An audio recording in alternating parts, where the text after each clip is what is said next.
The pilot program that made Waymo cars available for Uber users in Phoenix, Arizona, it's over after nearly 3 years. It doesn't mean self-driving cars are off those streets, though. Let's bring in Mackenzie Sigalos. She's got the full story. I have a lot of questions, Mac. More in today's Tech Check. What can you tell us?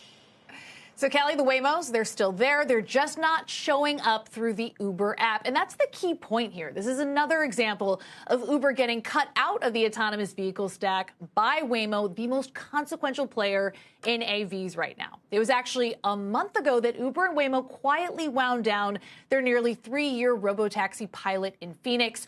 Uber's position, this was a small test and always meant to be limited, but the optics are still rough for Uber. Waymo has not expanded with Uber into a new market since announcing Austin and Atlanta in 2024. And in 9 of the 11 markets where Waymo is live, riders can go through Waymo's own app. And now Waymo is leaning even harder into that direct-to-consumer strategy, rolling out its first national ad campaign during World Cup coverage. Out here in San Francisco, Waymo has billboards running from SFO into the city, aimed at visitors coming in for matches, essentially using the FIFA games as a customer acquisition moment.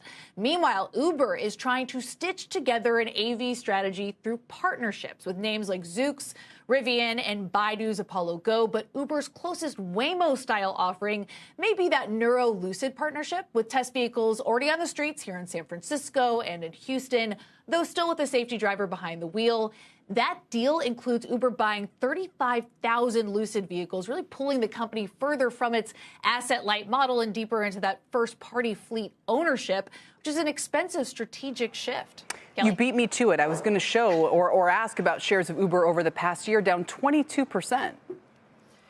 It's been a struggle for them, and part of that has to do with the fact that they're trying to come up with this narrative around AV. They were very early to this, but wound down their AV unit in 2020. The tech just wasn't there at this point, and so now they're playing catch-up. They're signing with NVIDIA on an open-source platform, kind of supplying the tech inside of it, but also this spate of partners in the U.S., abroad. Amazon-backed Zoox is one of those names, as they try to figure out how to do this. And for the first time, this first-party fleet ownership is a huge departure for them. 50,000 Rivian cars they've committed to buying, up to that amount, the 35,000 Lucid vehicles. Right, and with Waymo, because it's part of Google, whether it's money losing or if they, it's kind of like Gemini. I mean, they have the balance sheet to subsidize and grow these businesses.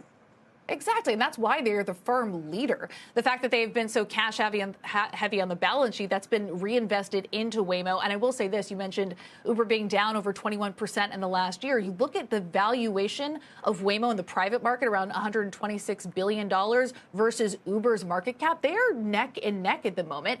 And in terms of the Waymo investment, you're talking about a fleet of around 4,000 vehicles on the road right now, but they are scaling that quickly as they go from the Jags that have been souped up with LiDAR and now incorporate the Hyundai Ioniq 5s. Those are likely coming online next year, but already this Ojai, that is a Chinese-made chassis imported into the U.S., wow, has tech added. It's just a way to diversify the strategy and undercut on price. It's good to know. And you use them all the time, Mackenzie? All the time. I mean, you see, but it's not just Waymo. Out here, it is a test bed. It is very normal to see these cars, but you won't see them in New York anytime soon. You don't have very friendly lawmakers at the moment in terms of supporting AV expansion. Well, we're going to bring the show out there. I'm going to test out I'll race you from the airport back and we'll see who's in the lead. But again, it's a tough development, I think, for Uber. We'll see how they respond. Mackenzie, thanks very much.